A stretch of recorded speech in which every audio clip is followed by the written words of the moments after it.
What's up, guys? So Brian here again. So this video is going to be slightly longer, and this is part two of the designing my server architecture series. So in this part, I'll be actually looking at how I can configure Nginx to my liking, because as I said previously, I actually want to have two different sites, so on the same domain. So I want to have a blog.bchewy.me, and I also want a bchewy.me. So they're going to be running on the same Nginx website. So currently I have them set up as a single Apache website, and this is a separate site, and this is another separate site, but they're both running on the same Apache server. So I'm gonna quickly boot up my server. I'm gonna SSH into my server and show you what I mean by that. Okay, so if I go to the directory where Apache is, all the files are loaded, right? You can see that it's 3. So cloud is just another one that I'm playing with, but this one is where the blog currently resides in, and the main is bchewy.me, so it's the root. So as you can see, there's two different websites. So I want to set that up on Nginx. This video I'm just going to run through. I'm going to learn on the way how I can do that with Nginx. I have no experience with this in Nginx, but I've played a bit with Apache. I don't know what Apache is like, so let's get started and do that for Nginx.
Alright guys, thanks for watching the end of the video.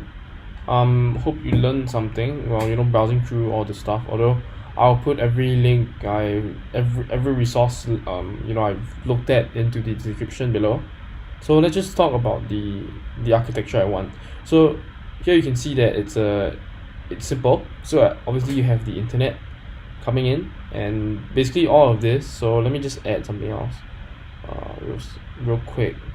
So there will be one. So all of this is actually just one.